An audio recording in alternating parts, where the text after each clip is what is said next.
Morning everybody, hope you're well. My name's Hannah Velton. I'm a grief healer, writer and speaker, and today is day 6 of my 7-week writing challenge. So today has been lovely, this morning has been lovely. Today's writing challenge for me was all about music and how music allows you to escape and how music puts you in a certain mood, a certain place.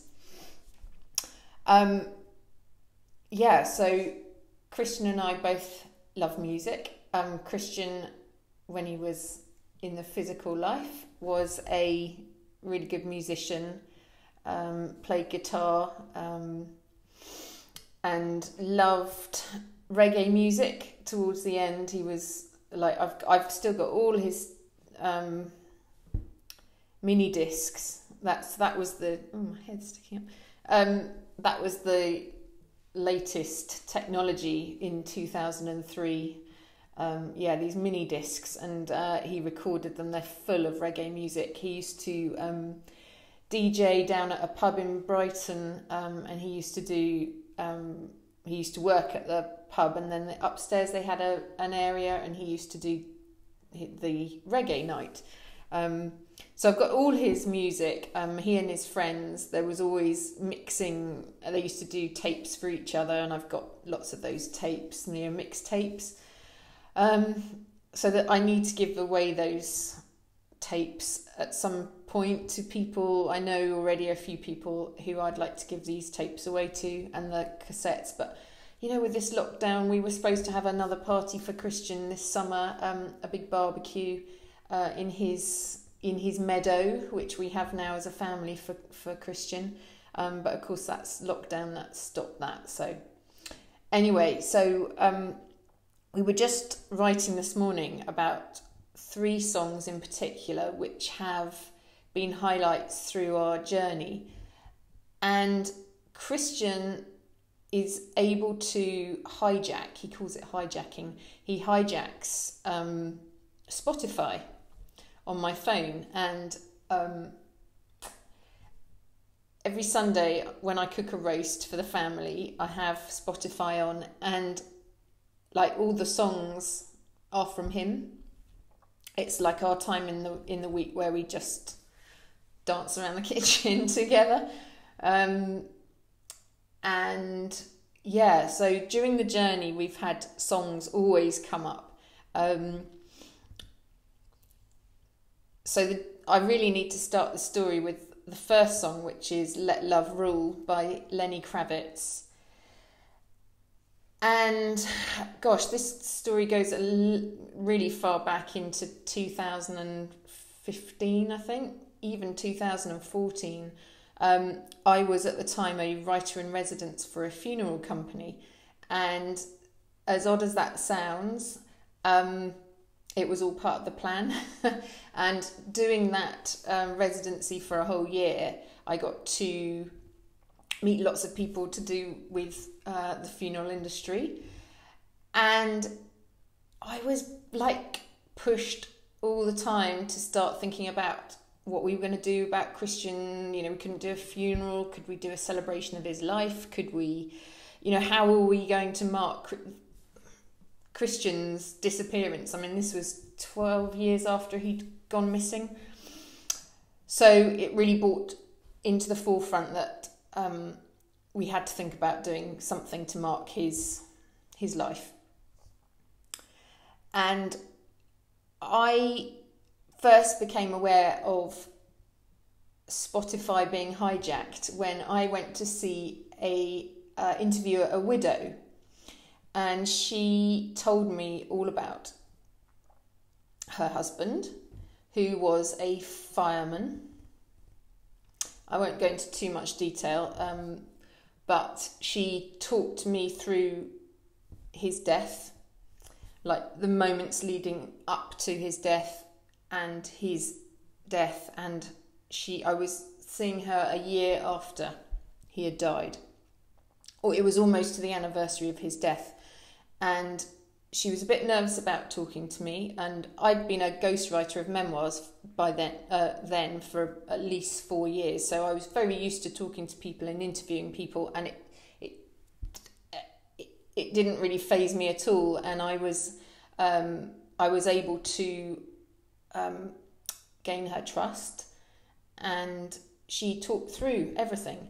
And afterwards she said how amazing it had been and how cathartic it had been, because she'd never looked back at the actual, his actual death, and walked back through it, and she just, she thanked me so much afterwards for actually listening to her and allowing her to have that emotional release. Anyway, as I left, I got in the car and Spotify came on, and the first song that came on was Firestarter, The Prodigy, and this the husband had been a fireman, and I laughed at the time, and I didn't know anything about spirit by then. I'd interviewed a few people actually when I was a ghostwriter who were spiritual and had spiritual beliefs, and I was kind of very nervous of them first of all, but I'd sort of got used to what they were talking about, and I'd sort of been trained along, I guess, to be more open to things. So when this song came on, I just sort of smiled to myself and thought, oh, that's really appropriate. Obviously I know now it was the gentleman in spirit just giving me an acknowledgement. Anyway, I then had to go and cover the National Funeral Exhibition, which meant quite a long drive for me, and I had a really interesting day. Fascinating, really fascinating, the funeral industry. Anyway, on the way back, again, I had Spotify on, and we'd been thinking about, in fact, no, I'd already made the decision that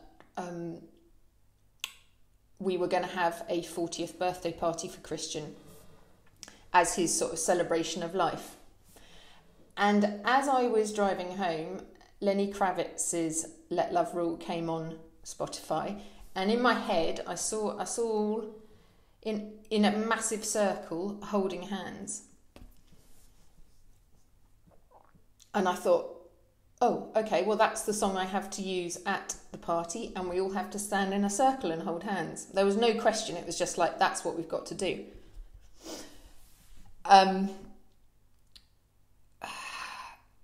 I told our parents about that song, and they were like, oh, this is a bit depressing.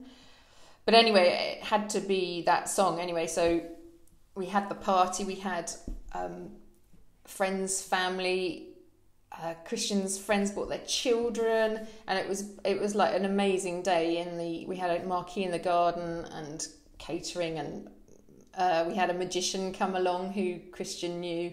So it was a really light-hearted, beautiful day. It was so joyous, and we all stood in a circle. I asked everyone to join hands, and we all stood around in a circle, and this Lenny Kravitz's song played.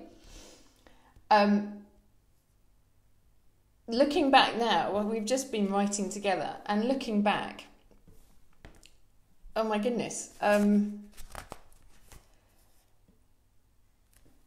I just played these 3 songs that I'm going to talk about, and it took me, this Lenny Kravitz's song took me straight back to that day we were all standing in this circle. There was one person who wasn't in the circle, and that was our uncle. And it's just like clicked why it's a long story which I will put in the book, but he got stuck in the toilet. The wind blew the door and he got stuck in the toilet, so we'd all joined hands and he was going to come and join us, and he was stuck in the toilet. And there was one other person who I know now wasn't at the party and who wasn't in the circle. And I now know why they weren't in the circle. Because if they'd been in the circle, they probably would have realised that Christian was actually dead, and they would have had that huge responsibility. And obviously, yeah, they were not supposed to be in that circle. Anyway, yeah, I remember being very nervous about being in the circle, and thinking, how is this going to go? At that point, we all thought Christian was, well, no, we didn't all think Christian was alive. We hoped Christian was alive, and we hoped he would come home in whatever shape or form. There was actually a lot of fear around him actually coming home, and now I realise that, and this will come out in the book, because although, standing in a circle, I now know is a ritual, we were calling him in, and at the time I didn't realise that, but my thoughts towards Christian at that point were, really, what if he did come home? After 12 years, he's going to be so changed. He's not going to be like my brother that left. He's going to be like unrecognisable, and the experiences he must have been through. If he had been missing for 12 years, what on earth had he gone through? Would we be on the same wavelength? And there were a lot of these fears, and, what state would he come home in? Would he need looking after? Would he, there was so much fear, and I can now see that, and I can now see why I couldn't at the time feel Christian's presence. That's a huge subject which we'll have to look in later, but grief really blocks you from connecting. Yeah, and there's one other person who was in the circle who I know, and I won't give it away now, but their ears started ringing, and they actually went sort of temporarily blind when they opened their eyes during the circle. And the body and the ego work so hard to not let information come into you. It wasn't me, by the way. But, I don't want to hear this. I don't want to see this. I don't want to know the truth. I just want to stay in my bubble of what I think is happening. And that will all come out in the book as well. So anyway, that song sort of takes me straight back to that time of hope. And I have very strong feelings about hope now, because there's a big difference between hope and faith. Believing, having a real faith in something and just hoping something's going to happen. There's a massive difference. So that's quite a tricky song. Brought up lots, but it was the first real song I shared with Christian in this story. The second song, God, this live is going to go on for ages. I wasn't going to do them long, but there we go. There's lots to talk about.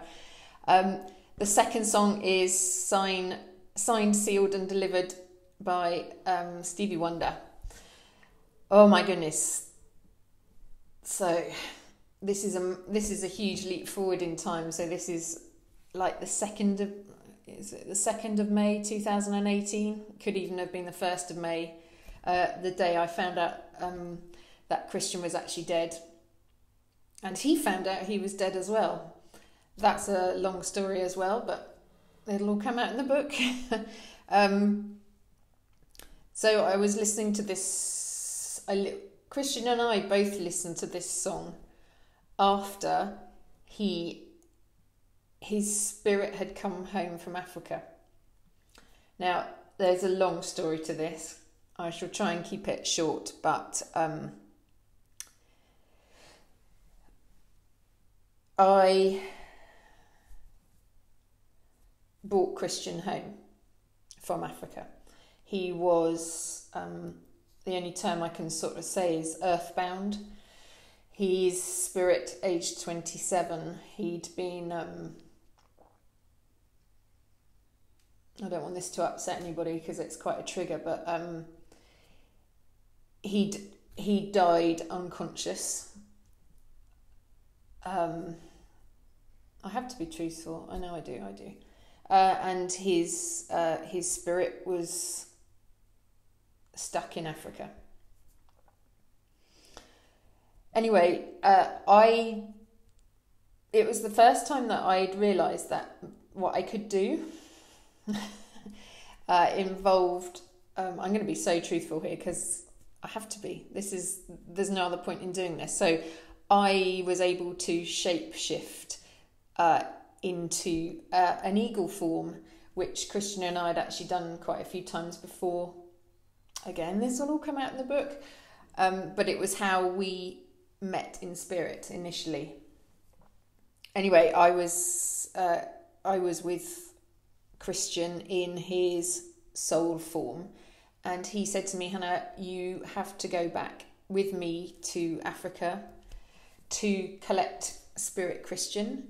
Spirit Christian has to get into Soul Christian as an eagle, and we flew him home. My God, that sounds strange.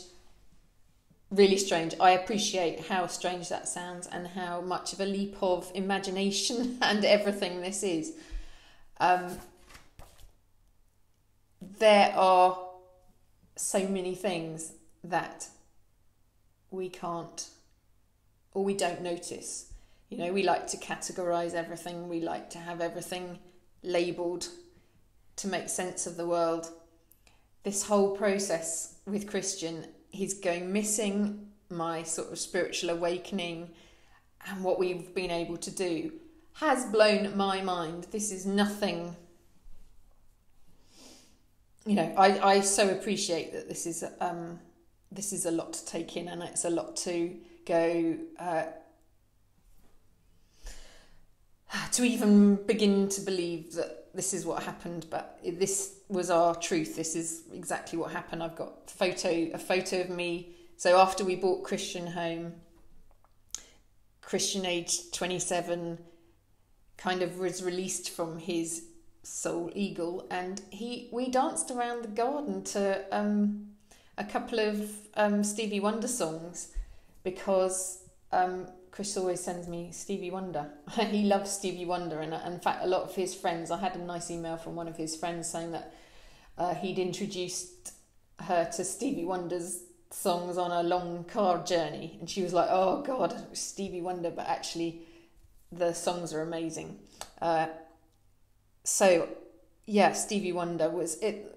I was in floods of tears listening to this song, but oh my God, it was like such a relief. I'd done what I had always known I would do. I would find Christian and I would bring him home. Jesus, it wasn't as we wanted initially or as we expected, but the relief and the burden was like so lifted from me. I will post that picture. I will put it in the book, because you can see the relief in my tears. But actually that was the beginning of like a massive journey as well, as I introduced him to everybody and started telling my story, and oh my goodness, that was a ride, which will all come out in the book as well. But you can maybe realise what Christian will say, what I've been through, what I haven't taken on this lightly at all, and it's been if I'd known what I'd have to go through, I wouldn't have even started looking for Christian, is the honest truth. But I just was called, and I followed the signs, and I was always told I'd find him and I'd bring him home, and that hope turned into a faith, you know, and faith can move mountains. It can. And now, for the third song, bringing it up to date, is Adventure of a Lifetime by Coldplay. Everything about this song, the lyrics, if you watch the video, it has chimpanzees, and or are they gorillas? No, they're gorillas, playing musical instruments and dancing around. And one of Chris's friends sent me a lovely memory of him. He used to dance to reggae, and he used to hold his hands above his head and just really get into the music. And he said he used to look like an orangutan just dancing around. So that was amazing to see the video of Adventure of a Lifetime. Anyway, so this is like our joyous song where we're like both transformed. Christian had to go through a lot of releasing, as I did as well. You know, we've, in fact, our healing has been in tandem, you know, like this parallel healing. We've both helped each other heal. A lot of that we did through writing together, which is why I'm doing this writing challenge, I guess, and why the written word is going to be primarily how we're going to tell the story. Because it's all really, the whole book is actually really written. If I think back to all the things we wrote together, and all the things I've written in publicly, and like articles I've written, everything, it can all just be plunked in a book, really. I guess that's why I'm always being told that it's going to be really quick to write. Anyway, so this Adventure of a Lifetime, it's like our song. It's right now, it's dancing, it's like turning the magic on. One of the lyrics is, I feel my heart beating beneath my skin because you make me feel like I'm alive again. Like, it's so joyous. It's such a joyous song, and that's what we want to kind of bring now into what we're doing. We don't care what others think. You know, I'm expecting people to go, all the comments. Of course there will be, but I don't actually care, because this is our truth, and this is the purpose of everything. You know, this is why Christian went missing. That's why he was away for 17 years. That's why it's taken us this long, because we've had to both get to a point. You know, Christian didn't really want to put himself out there either. And there was resistance we did trance mediumship sessions on Facebook Lives 2018-19, which you can view on my website. And he was nervous about doing them as much as I was. I don't know if I was actually nervous by that point. I was just like, well, bring it on. Let's just do it. We have to do it. There were reasons why I was doing the films. And a lot of that was to do with releasing ancestral